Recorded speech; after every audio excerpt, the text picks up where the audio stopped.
오늘은 너의 심령의 밭을 기름지게 하라. 여러분, 하나님의 나라의 일꾼이 되기 위해서 오늘 저희가 지금 계속해서 말씀드리는 것은 하나님 나라의 그 맏을 우리가 봐야 된다는 것입니다. 하나님 나라의 그 맏을 본 사람은 하나님 나라의 일꾼이 되지 말라고 해도 그 길을 걸어갑니다. 그리고 이 하나님 나라의 확장을 위하여 인생을 정말 하나님께 드리지요. 그런데 이 하나님 나라의 맏은 입으로 느끼는 게 아니라고 그랬죠. 우리의 심령에서 그 하나님의 나라의 맏을 느끼고 경험하는 것이라고 했습니다. 그리고 하나님의 나라의 심령에서 어떻게 그걸 느끼느냐? 하나님 나라의 맏이라는 건 그 십자가의 복음, 하나님의 귀한 우리의 구원의 놀라우신 은혜의 말씀을 듣고 그거를 믿고 예수님을 영접했는데 실제로 그것의 주체이신 그리스도를 인격적으로 만나는 것입니다. 우리의 심령에서 그 그리스도를 만나고 그 심령에서 예수 그리스도를 인격적으로 만나면서 우리는 하나님과의 그 만남 속에서 굉장한 맛을 느끼는 거지요. 울기도 하고 너무 기뻐서 웃기도 하고 그러면서 그 맛을 전달하기 위해서 너무너무 할 말이 많고 하루 종일 예수님에 대해서 이야기해도 부족할 정도로 사실 그 맛은 그렇게 달콤한 것입니다. 그런데 왜 우리는 신앙생활을 하면서 어떤 분들은 그 맛을 느끼면서 사는데 또 어떤 분들은 왜 나는 그런 맛을 잘 모를까? 왜 나는 그런 맛을 내가 경험하지 못할까? 그러면서 사실상 같은 교회와 같은 신앙을 하면서도 조금 그 맛이 어떨까에 대한 궁금증을 갖고 계신 분들이 많습니다. 그래서 오늘은 왜 성도들의 심령 가운데 오랜 신앙생활을 했는데도 불구하고 그 하나님의 나라의 그 맛, 예수님을 영으로 만나는 인격적인 맛을 왜 우리가 못 느낄까? 그리고 어떻게 해야 그것을 느낄 수 있는가? 그것에 대해서 우리가 좀 살펴보겠습니다. 먼저 예수님께서 주인이신, 우리의 심령의 주인이신 예수님께서 우리의 심령이 어떻게 되어져야 그리스도를 인격적으로 만날 수 있는지, 그리고 성령을 통하여 우리 예수 그리스도를 어떻게 만나는지를 설명을 하셨어요. 그리고 그것에 방해되고 있는 요소가 무엇인지를 말씀하셨습니다. 또 오늘 이 시간에는 그 예수님을 이 심령에서 만나고 그 하나님 나라의 맛을 느끼는 방해 요소들을 먼저 우리가 살펴보면서 그 방해 요소들을 제거할 때에 그 길을 자연스럽게 갈 수 있다는 것입니다. 그것 때문에 주님께서 말씀하신 것이 바로 마태복음 13장에 나오는 씨 뿌리는 비유입니다. 씨 뿌리는 비유. 자, 이 씨 뿌리는 비유는 하나님 나라의 맏을 방해하는 요소가 세 가지가 있다는 것입니다. 이 세 가지 요소를 우리가 정확히 깨닫고 이것들을 우리의 마음에서 점점 버려지게 될 때 우리는 이 심령에서 하나님의 맛을 더 크게 경험되어지고 맛을 볼 수 있다는 것입니다.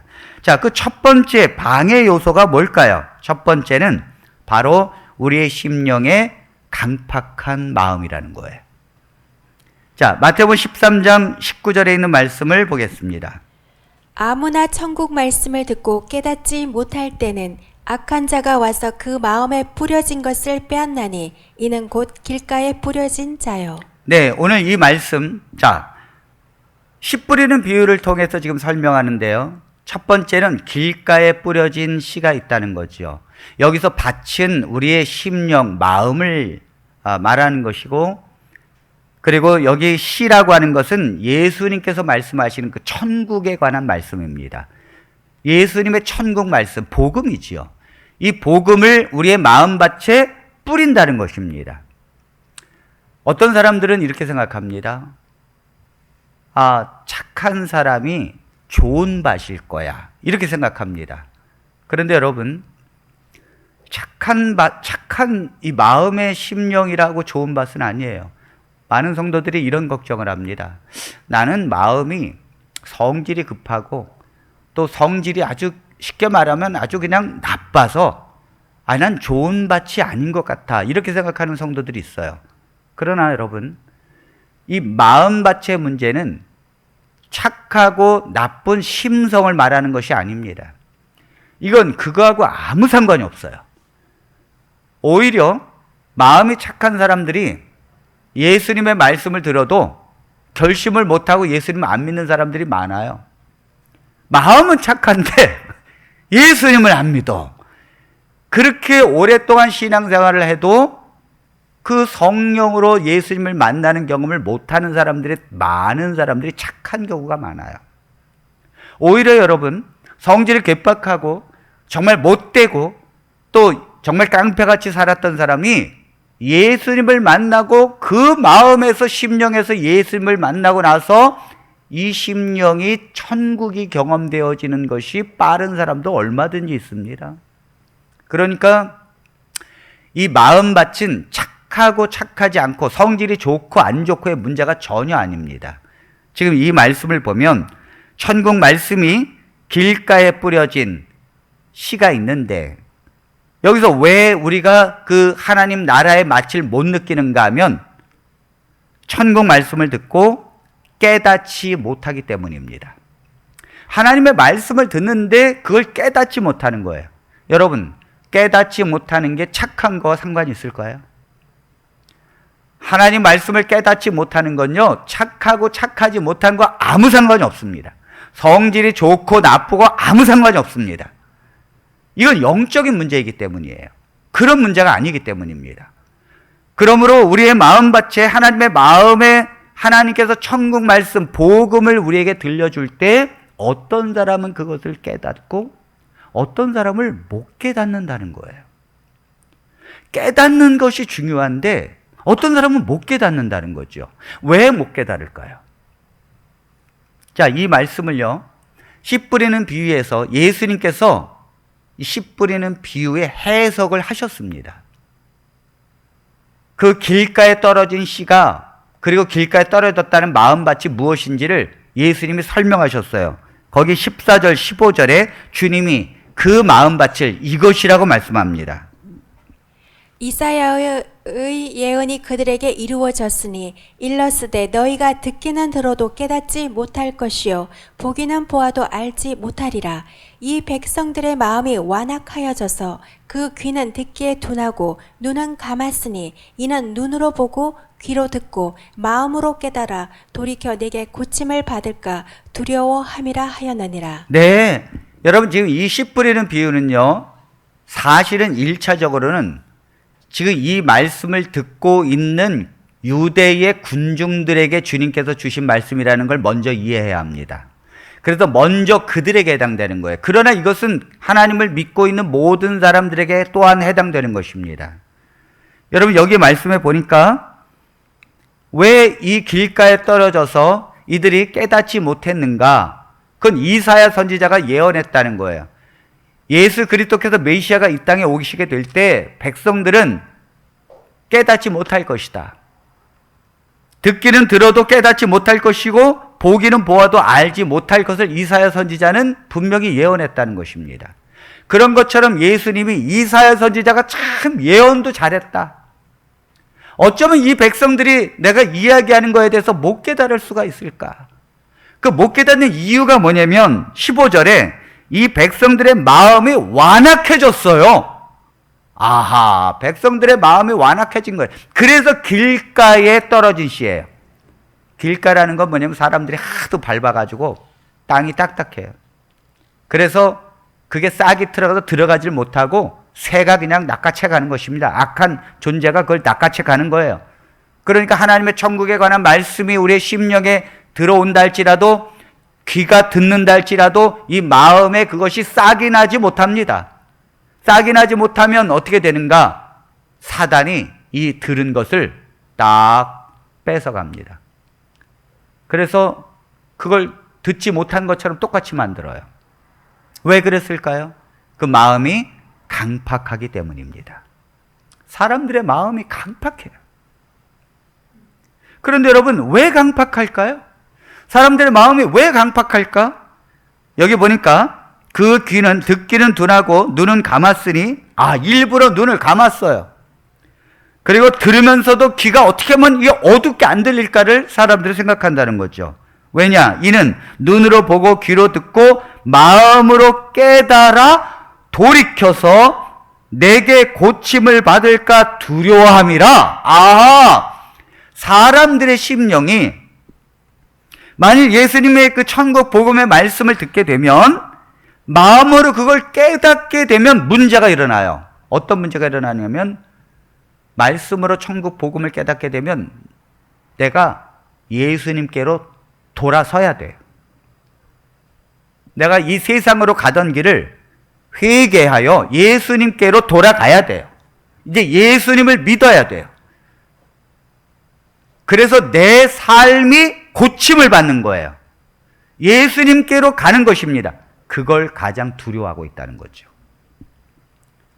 예수님의 그 말씀을 깨달아서 그리고 고침을 받고 내가 돌이켜 가는 것을 왜 두려워할까? 여러분, 유대인들은요, 지금 예수님의 이 말씀을 동산에서 듣고 있는 유대인들은 예수님을 믿게 되면 유대교에서 출교할 것을 결의했기 때문이에요. 그래서 그들은 그 말씀을 들으면서도 그 깨달음이 올 때 그들은 귀를 막았다는 거죠. 왜? 저 깨달음이 오면 예수님을 믿어야 되잖아. 예수님 말씀하시는 것을 자꾸 깨닫게 되면 믿어야 되는 거예요. 내 마음이 그걸 자꾸 믿어지는 거예요. 이것을 두려워했다는 거죠. 차라리 모르면 내가 예수님의 길로 안 가도 돼요. 그런데 그 말씀을 깨달아지고 이 마음에 새겨지게 되면 그때부터 고민이 생기는 거예요. 제가 한 번은 안식일교회에서 다녔던 성도에게, 집사님에게 전화가 왔습니다. 저 밑에 살고 있는 집사님이신데 강경구 목사님이십니까? 하면서 네, 그렇습니다. 그랬더니 목사님, 이 목사님께서 안식일교회를 나가셔서 유튜브에다가 안식일교회가 이단이고 또 잘못된 거, 비성서적인 거를 쭉 얘기를 하셨는데 안식일교회 목사님들이 절대 강경호 목사 설교는 듣지도 말고 아예 그걸 유튜브에서 검색도 하지 말라고 얼마나 홍보를 했는지 아주 귀가 따갑도록 목사님 설교를 절대 듣지 말라고 그러더라고요. 그래서 안 들으려고 했는데 그 담임 목사님이 듣지 말라고 하니까 더 듣고 싶어 했대요. 그래가지고 집에서 혼자 이 말씀을 유튜브에서 궁금해서 도대체 뭐 때문에 강경호 목사님이 안식일교회에서 나갔고 그 다음에 강경호 목사님이 도대체 뭐라고 얘기했는지, 아니 이 안식일교인들은 다 자기네 그 교회가 최고의 진리교회인 줄 알거든요. 아니 이렇게 선지자가 있고 이렇게 진리의 안식일을 지키고 있는데 아니 이런 남은 교회라고 생각하는데 아니 도대체 뭐가 잘못돼서 나갔고 왜 또 성경적으로 또 잘못됐다고 말하는 거야? 그래서 우리 담임 목사님이 절대 듣지도 말라고 그런 거야? 이 얘기를 들으니까 이게 너무 궁금한 거예요. 차라리 담임 목사님 말을 안 했어야 되는데. 그래가지고 집에서 혼자 몰래 이불 속에서 들었대요. 야, 여러분 참 유튜브에 이불 속에서 들을 정도로 그게 참 위험한 말입니까? 근데 듣는데 이게 점점 귀가 열리는 거예요. 이게 안식일교회에서 1844년 10월 22일 날 예수님이 성소에 계시다가 그때 하늘에서 지성소로 들어갔다. 아니 성경에 보니까 바로 승천하시면서 지성소로 들어갔다고 나오고 아예 지성소와 성소 구별 자체가 사라졌다고 나오는데 그게 말씀이 깨달아지는 거예요. 그 다음에 안식일교회에서는 안식일을 지켜야 하나님의 나중에 인을 받는다 그러고 그 율법이 중요하다고 말하는데 아니 복음서에 보니까 목사님 말씀을 들어보니까 우리는 십자가의 복음으로 율법에서 해방된 것이라고, 그리고 율법 조문대로 이제는 살지 말라고 그러고 예수님의 복음을 믿고 살라고 그랬는데 그게 막 깨달아지는 거예요. 이러니까 막 두려움이 오더라는 거예요. 두려움이. 그래가지고 그냥 마음에 이 두려워가지고 그때부터 유튜브를 안 들었다는 것입니다. 안 들었다는 거예요. 아니 들어보니까 이 성경의 말씀이 하나하나 깨달아지는데 이 두려움이 오더라는 거예요. 이게 유대교회에 있던 이 백성들이 예수님의 말씀을 듣고 깨닫지 않으려고 몸부림치는 모습과 똑같은 것입니다. 그래서 1년간 안 들었대요. 1년간을 안 들었대요. 그런데 뭐라 그러는가 하면, 목사님 제 인생에서 그 1년이 제일 괴로웠어요 그러더라고요. 아니 크게 진리인 것 같은데 일부러 안 들으려고 하니까 너무 괴로운 거죠. 그래서 여러분, 코로나가 하나님이 주신 은혜입니다. 이 교회를 안 가고 비대면으로 예배를 드리니까 목사님의 말씀을 다시 듣게 되더라는 거예요. 아니 내가 혼자 이불 속에서 듣는데 누가 뭐라 할 거예요? 다시 들을 수밖에 없다는 거예요. 이게 자기 자신도 모르게 그 말씀을 들을 수밖에 없다는 거죠. 나중에 그걸 들어보니까, 다 들어보니까 세상에 어쩌면 이렇게 안식일 교회가 성경과 반대로 가는지, 어쩌면 와이프인의 하나하나 얘기가 성경과 비슷한 것 같지만 반대로 설명하는지 이걸 깨닫고는, 아하, 복음을 갖고 주님께서 복음을 이루셨구나. 십자가에서 내 모든 죄가 속죄받았고 내가 하나님의 자녀가 되었고 내가 하나님의 구원받은 백성이구나. 이걸 깨닫고 난 다음에 마침 코로나로 비대면이 계속되고 있어서 목사님 2달 전에 아주 나왔습니다 그러더라. 안식교회를 아주 나왔습니다 그러더라. 아멘. 이 복음을 깨닫고 성경을 깨달으면 내 인생을 바꿔야 되는 거예요. 이러니까 두려운 거예요. 여러분, 사람은요, 이 속에 죄라고 하는 것이 있어서 본능적으로 하나님을 거부합니다. 그래서 그 말씀이 깨달아지는 걸 두려워해요. 사람들이 교회를 오잖아요. 그랬다가 처음에 아이고 목사님 오늘 귀한 말씀 그거 깨달았습니다. 그래요? 그 다음에 안 와요. 안 와요. 왜 그런지 아십니까? 두려운 거예요. 내가 깨달으면 그 다음 내가 이 술, 담배 안 해야 되잖아. 내가 그거 어떻게 살아? 두려운 거죠.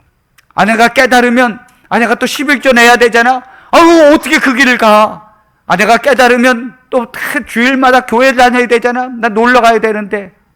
사람은, 죄의 삶을 살았던 사람은 예수님을 믿고 복음을 깨닫는 것을 두려워하고 있다는 걸 알아야 합니다.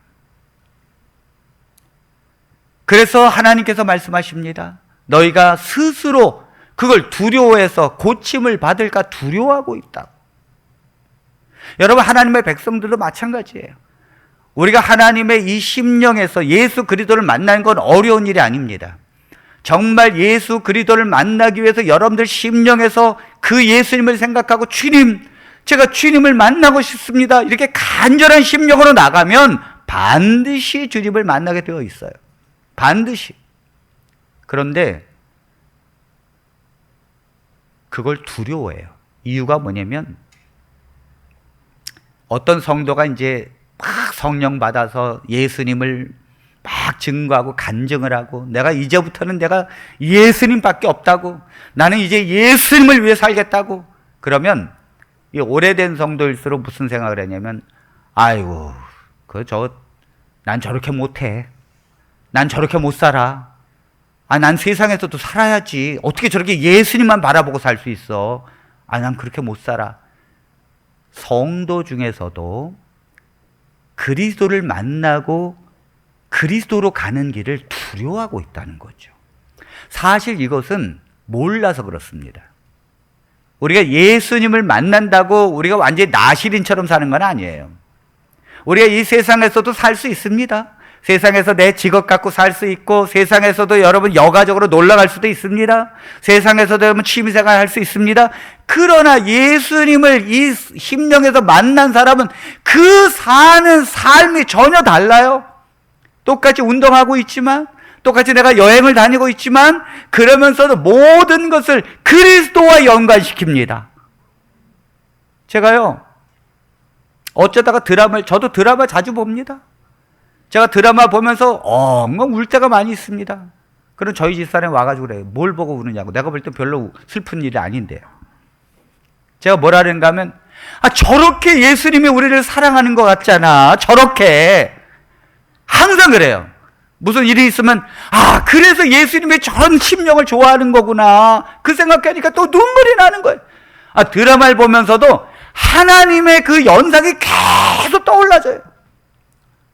여행을 가면서도 좋은 이 냇가를 보면서 산세를 보면 아이고 하나님이 저걸 어떻게 저렇게 이쁘게 만들었을까 감탄이 있고, 사람들의 사는 모습을 보면서 하나님 얼마나 저들을 불쌍히 여길까. 그러니까 24시간의 삶, 보여지고 듣고 하는 모든 것들이 하나님과 연관이 되어져 있어. 똑같이 운동도 하고 똑같이 여행도 하고 똑같이 좋은 거 먹고 취미도 합니다. 그러나 사는 게 전혀 다른 거죠. 전혀 다른 거. 그런 예수님의 맛이 여러분들의 심령에 더 풍성하게 있게 되기를 간절히 바랍니다. 두려워하는 것이 아니에요. 두려워할 필요가 없습니다. 너무 좋은 것입니다. 너무 좋은 거예요. 자, 그러면 여러분 이 강팍한 마음이 우리 가운데 만일 있다면 어떻게 해야 될까요? 어떻게 해야 될까요? 여러분, 강팍한 마음이라는 것은 내가 가지고 있는 생각, 내가 가지고 있는 자기의 주장, 또 내가 가지고 있는 선입감, 또 내가 가지고 있는 고집, 또 내가 가지고 있는 경험, 이런 거거든요. 이런 것 때문에 하나님의 말씀을 내가 받아들이지 못하는 것이거든요. 그냥 다 내려놓으십시오. 자기 생각 다 내려놓으십시오. 자기의 경험, 내가 해봤더니 이렇게 됐다 저렇게 됐다, 아니요, 다 내려놓으십시오. 여러분들이 아무리 큰 어떤 경험이 있다 할지라도 그건 하나님 앞에 아무것도 아닙니다. 아무것도 아닙니다. 하나님은 여러분들의 경험을 한순간에 바꿔버릴 수 있어요. 내가 정말 가지고 있는 모든 가치관 다 내려놓아야 합니다. 여러분, 구원은요, 하나님의 은혜로 주어지는 것이고, 구원은 내가 무엇을 어떻게 해야 구원을 받는 것이 아니라, 구원이라고 하는 것은 내가 가지고 있는 걸 다 내려놓아야 구원이 이루어지는 거예요. 내가 가지고 있는 생각, 내가 가지고 있는 주장, 내가 가지고 있는 선입감, 이런 걸 내려놓기만 해도 구원을 받는 것입니다. 아멘입니까? 그러니까 강팍한 마음이 우리 가운데 있고, 내가 이 고침을 받으면 어떻게 하지? 내가 정말 나도 하나님의 완전한 사람으로 되면 어떻게, 나는 목사가 아닌데, 나는 그냥 성도인데 내가 왜 목사처럼 가야 돼? 하나님을 왜 내가 인생을 바쳐야 돼? 아니야, 난 그럴 수 없어. 난 세상에도 살아야 되거든. 아니요, 그렇지 않아요. 그러한 미리 겁내는 거 다 내려놓으십시오. 그리고는 주님 뜻대로 하십시오. 주님 뜻대로 나를 인도해 주십시오. 예수님께서, 완전한 인간으로 오신 예수님께서 십자가로 가는 그 길에서 하나님, 이 십자가의 길을 피할 수만 있으면 피하게 해달라고, 하나님 이 잔을 내게서 옮기게 해달라고, 이러한 인간적인 기도를 물론 하셨습니다. 그러나 주님이 어떻게 기도하셨습니까? 하나님이시여, 그러나 내 뜻대로 마옵시고 아버지의 뜻대로 하옵소서. 아멘. 이것이 우리의 기도예요. 내 뜻대로 마옵시고. 예수님께서도 그렇게 기도하셨습니다. 우리 사람은 자기의 뜻이 있어요. 자기가 인생을 계획하는 것이 있습니다. 자기가 어떻게 살아가야 되는 그런 모든 방향이 있습니다. 그것 때문에 마음을 강팍해 가는 것입니다. 그러나 다 내려놓으십시오.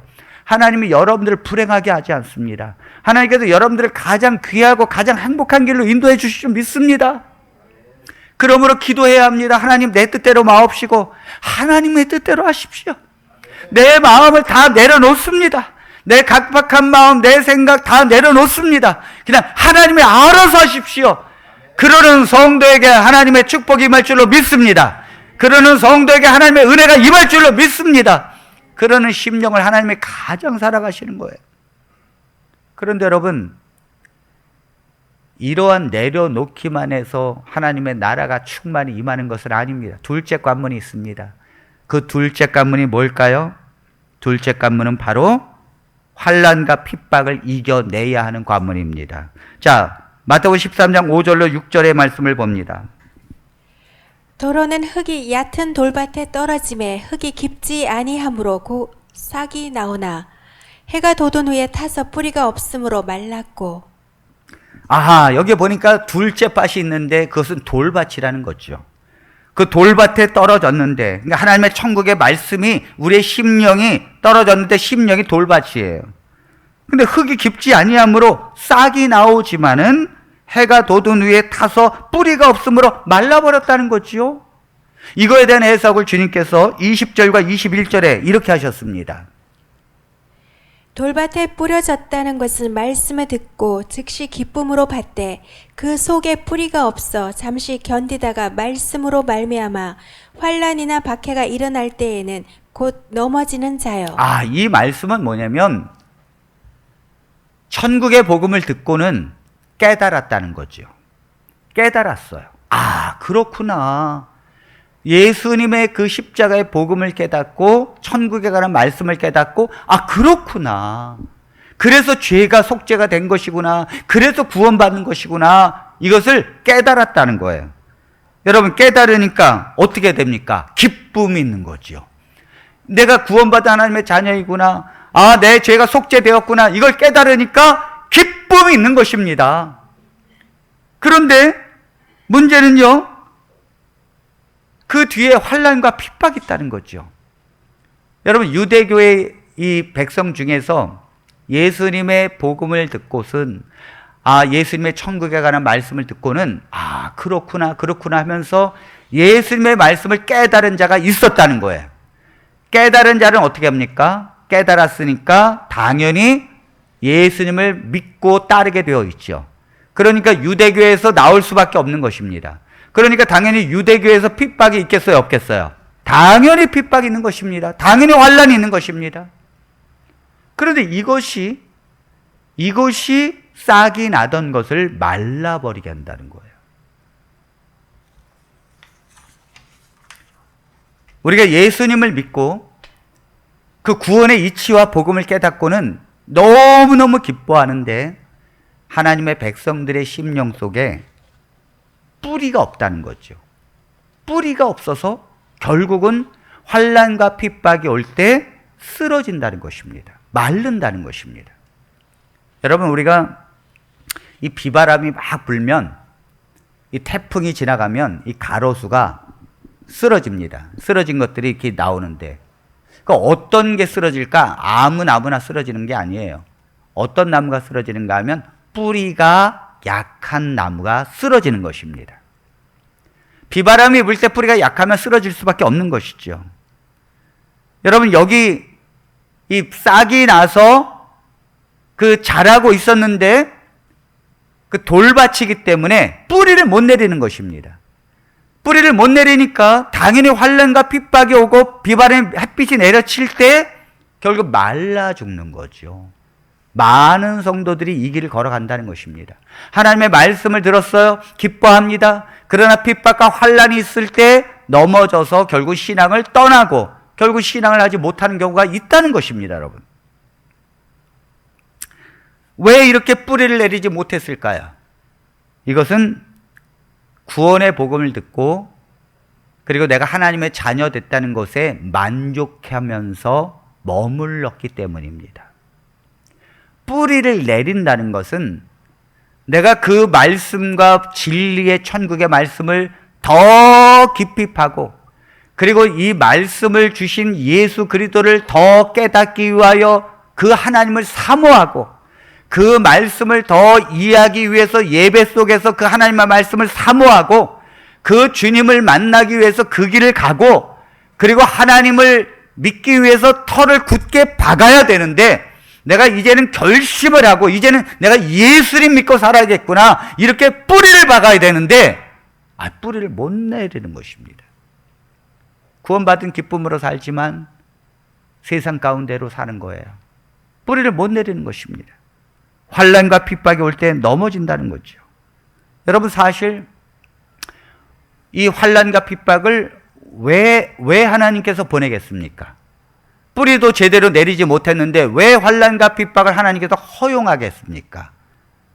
그것은 더 뿌리를 내리라고 보내는 거예요. 사실은. 여러분, 이 거목이라는 것이 사람도 큰 인물을 거목이라고 부릅니다. 그런데 나무가 큰 나무가 되는 건 이게 온실 속에서 바람도 없고 비바람도 없는 곳에서 거목이 되는 게 아닙니다. 거목이 되는 것은 저 들판에서 정말 비바람과 폭풍 속에서 정말 모든 폭풍을 견디면서 거목이 된다는 거예요. 그래서 그 자연적인 식물학자의 원리가 뭐냐면 비바람이 불고 막 바람이 불면 이 나무도 생각한다는 거예요. 이러다가 넘어지겠네? 그렇게 생각을 해서 뿌리를 더 깊이 박으려고 이 나무 자체가 노력을 한다는 것입니다. 그래서 폭풍이 비바람이 불면 불수록 이 나무도 자기가 살기 위해서 더 뿌리를 내리다 보니까 가뭄에도 견디고 비바람에도 견디고 그 깊이 뿌리를 내리기 때문에 거목이 된다는 거예요. 여러분, 하나님의 백성들이 하나님께서 왜 비바람을 불고 왜 환난을 허락하십니까? 그것은 하나님의 백성들이 더 하나님께로 깊이 뿌리를 내리고 하나님의 말씀에 굳게 붙어 있어서 하나님의 그 오묘한 섭리 속에서 자라가도록 내리는 것인데 그런 섭리를 모르고 그냥 축풍 낙엽처럼 사라져요. 그러므로 우리에게 환난과 핍박이 있을 때 어떻게 해야 합니까? 더 그 말씀을 붙들어야 될 줄로 믿습니다. 내가 그 복음의 말씀을 더 붙들고 예수님을 만나기 위해서 더 부르짖고 더 예배를 통해서 하나님 앞에 나아갈 수 있도록 붙들어야 될 줄로 믿습니다. 하나님께서 이 코로나를 통해서 이 환난을 왜 주시는 것입니까? 하나님의 백성들이 뿌리를 내리지 못하고 있어요. 하나님의 백성들이 오직 예수 그리스도를 내 주인으로 모시고 내 인생에 뿌리를 내려야 되는데 못 내리니까 하나님께서 이런 환난을 우리에게 주시는 것입니다. 여러분, 이 코로나를 통해서 기독교는 분명히 두 갈래로 나누어집니다. 하나님의 백성들 중에서 신앙을 완전히 떠나는 백성과 남아있는 백성은요, 완전히 예전과 다르게 더 하나님께 붙어있는 백성으로 될 줄로 믿습니다. 우리 다산 비전교회 모든 성도들은 코로나의 전보다 코로나가 이후에 더 하나님 앞에 매달리고 더 굳건한 열매가 있는 백성이 되기를 간절히 바랍니다. 그런 백성으로 우리 모두가 가야 될 것입니다. 이 길을 승리한 백성들은요, 무럭무럭 자라게 돼 있어요. 원래 여러분, 제가 과일 농사를 졌는데 과일 제일 맛있는 곳은 어디에서 나는가 하면 사실 돌짝밭에서 납니다. 기름진 이 땅에서 과일이 맛있는 게 아니에요. 농사를 모르는 사람입니다. 기름진 밭에서는요, 과일이 심심합니다.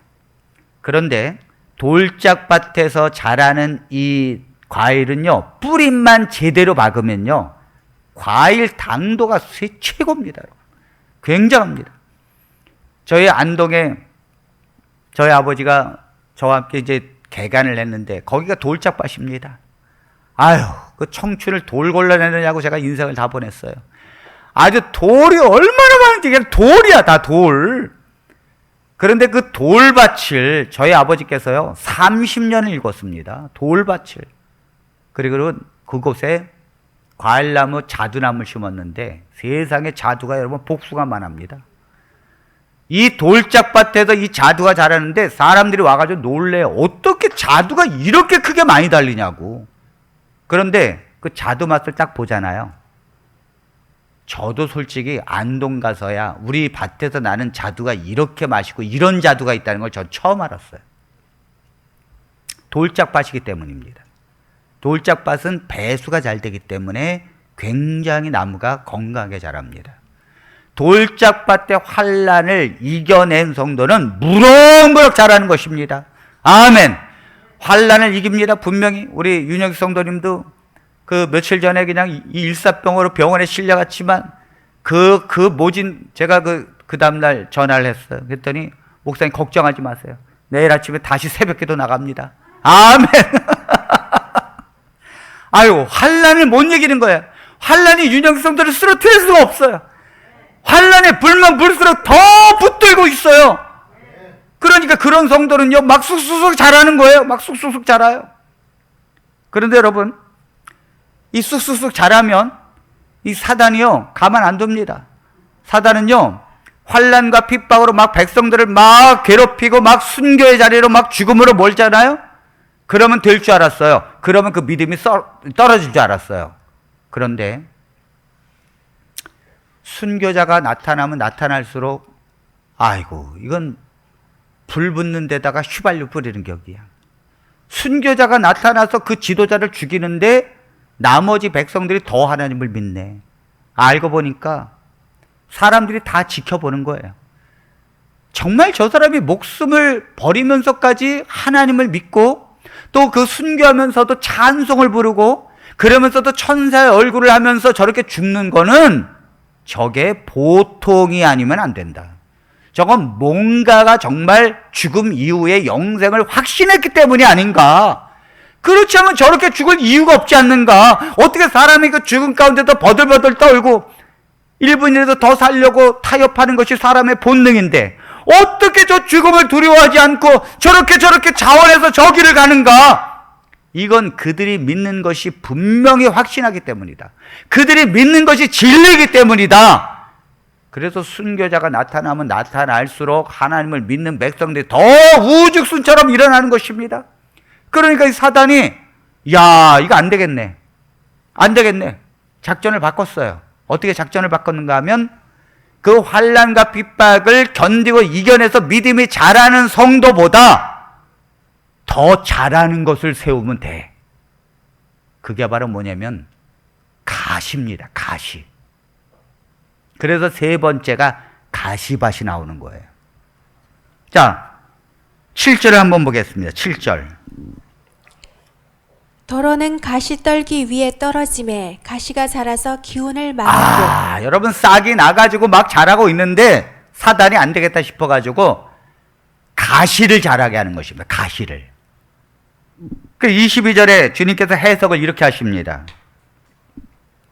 가시떨기에 뿌려졌다는 것은 말씀을 들으나 세상의 염려와 재물의 유혹에 말씀이 막혀 결실하지 못하는 자. 가시떨기에 뿌려졌다는 것은 말씀을 들으나 세상의 염려와 재물의 유혹에 말씀이 막혀서 결국은 결실하지 못하는 것이요.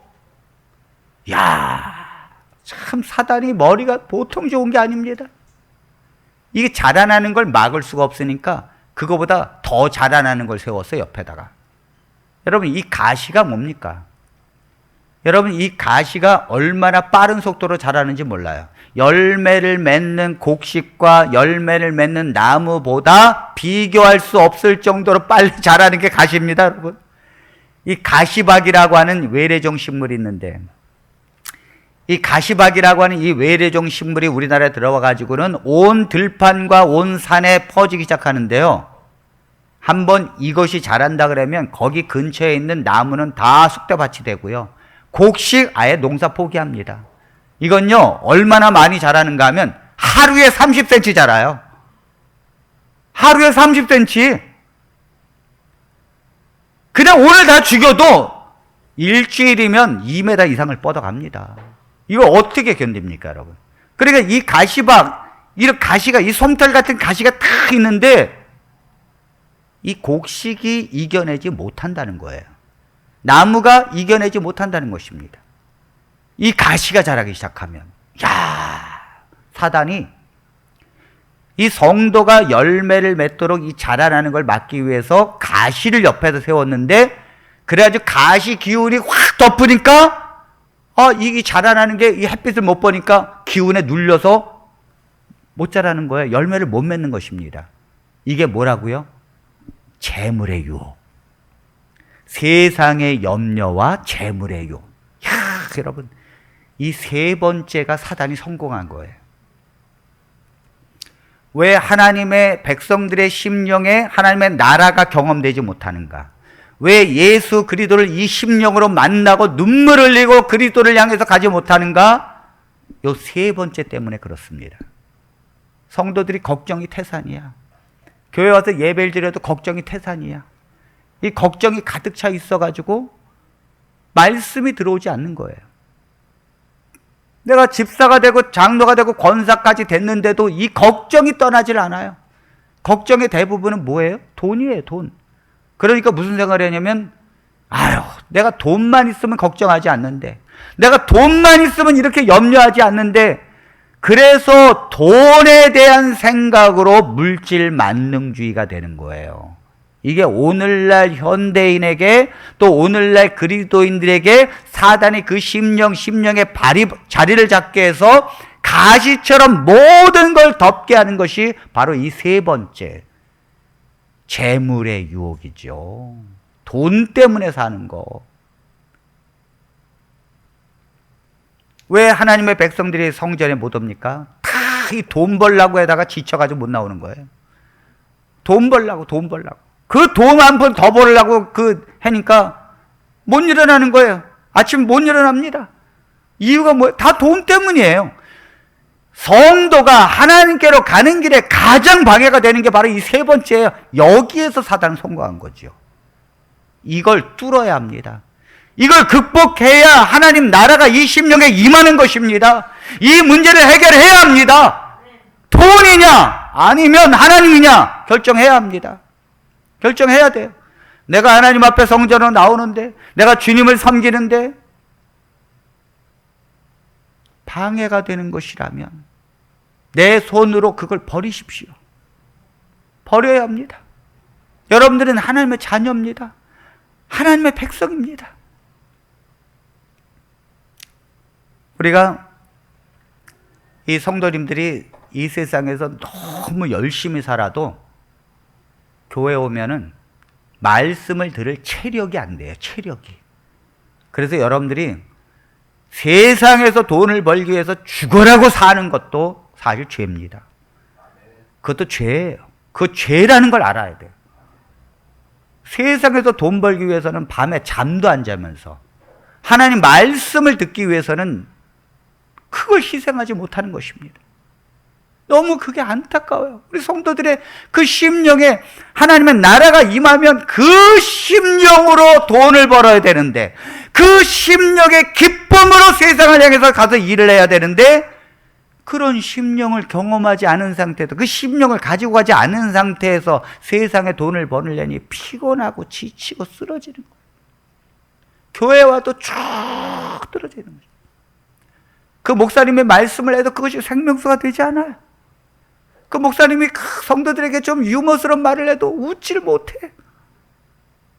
저 성도들이 너무 불쌍해. 어떨 때는 너무 불쌍해.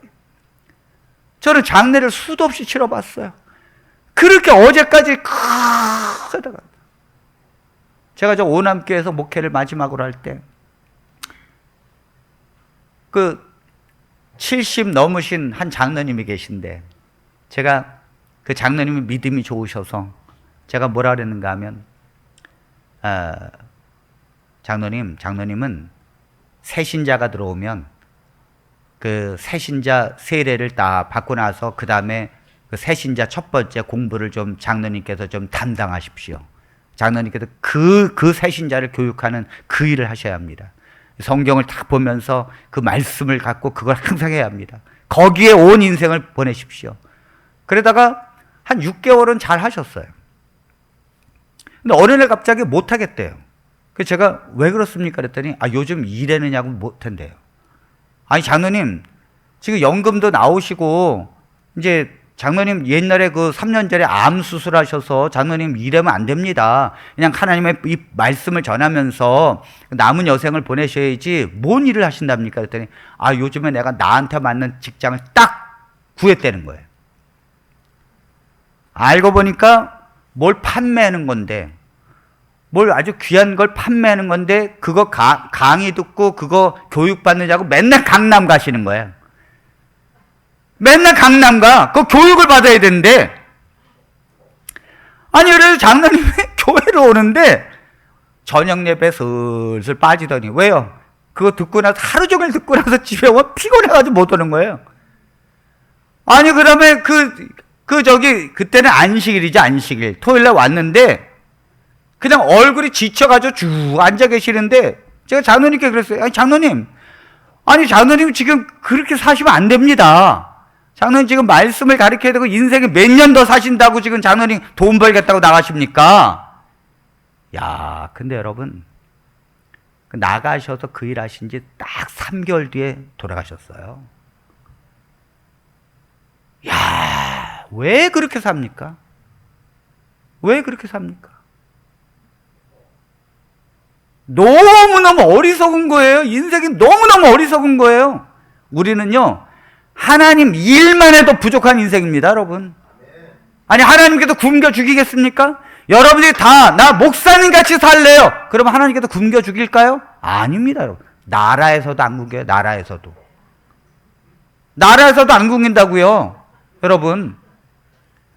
그러니까 우리 성도님들이 어떻게 일을 하셔야 되는가 하면, 하나님을 만나는 기쁨 속에서 주님의 그 하나님 나라의 맛을 갖고, 그 다음에 여러분들이 나가십시오.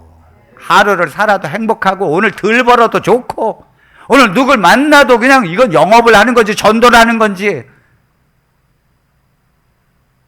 그렇게 사는 거예요, 하나님의 백성은. 그게 하나님 나라의 일꾼이지, 그게 하나님 나라의 확장하는 하나님의 백성이지, 이 종말의 때 하나님께서 부른 참 백성이죠.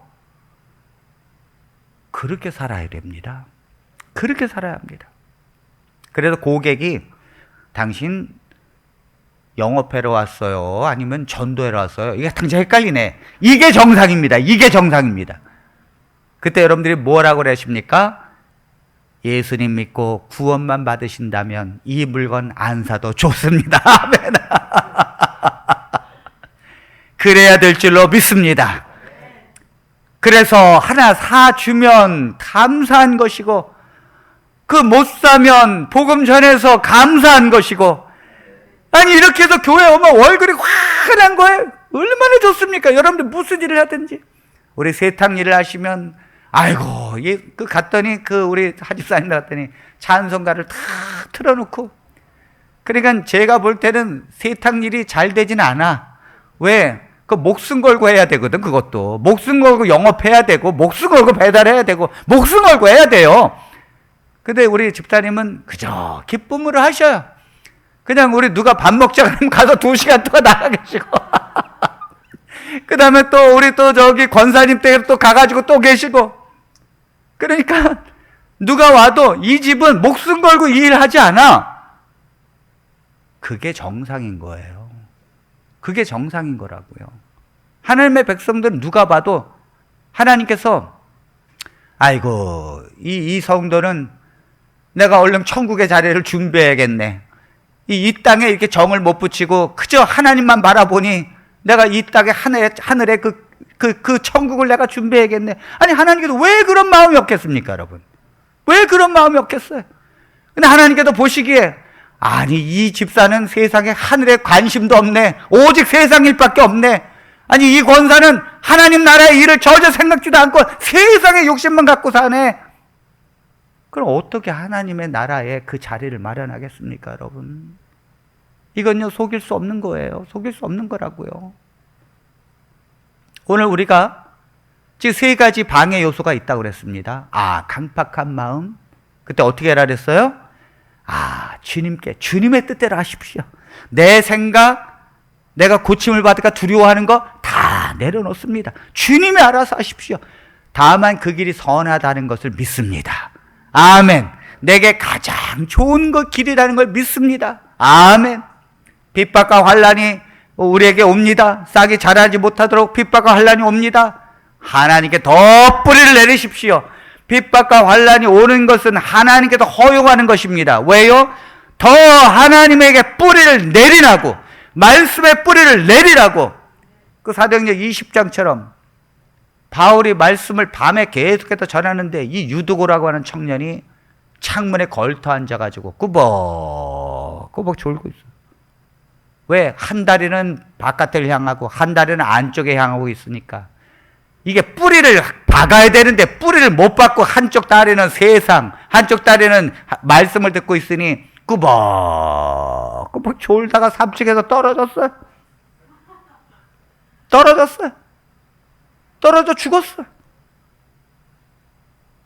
근데 하나님의 은혜는 얼마나 귀한지 바울이 내려가서 그 청년을 다시 살렸어요. 아멘입니까? 여러분 나중에 구원받으면 이 유두고라고 청년을 만날 것입니다. 아, 이 사람 떨어져서 죽었던 사람. 그러니까 유두고는 아유 제발 그 얘기 좀 그만해. 아유 그만해라고. 왜요? 창피하잖아요. 그 말씀을 그 다른 성도들은 들으려고 있는데 그 너무 오래 한다고 막 졸다가 떨어졌으니 얼마나 창피해. 그러니까 내 얘기 좀 그만해라 그러잖아요. 우리 성도들은 졸다가 떨어져 죽은 사람이 아니라 말씀을 듣고 하나님의 위대한 주의 일을 하면서 그런 하나님께서 그 여러분들의 그 삶을 이야기할 때 영원히 빛나는 영광을 얻게 되기를 바랍니다. 그런 상급이 여러분들의 심령에 일어나길 바랍니다. 우리가 이 땅에서 정말 이 가시의 이 유혹이 있다 할지라도, 그래서 나를 막 짓누르는 이 돈에 대한 염려가 있다 할지라도 하나님이면 됩니다. 저 주님이면 됩니다. 저 이 땅에서 주님 외에 바라지 않습니다. 그저 덮을 집이 있으면 감사한 것이고, 그저 내가 먹고 사는 것이 있으면 덤으로 감사합니다. 주님이면 됩니다. 뭘 더 아파트 평수를 늘리고 전세에서 뭘 살려고 다 애를 씁니까? 그거 다 세상 일입니다. 그런 성도의 심령을 갖고 있다면 이 심령에서 예수 그리스도가 충만하게 역사하시고 성령이 충만하게 역사하셔서 하나님 나라의 마치를 언제나 맛보면서 언제나 더 깊게 느껴지고 얼마나 그 맛이 기쁜지 모릅니다. 이런 축복이 우리 성도들에게 심령에 언제나 있게 되기를 바라면서 말씀을 마칩니다.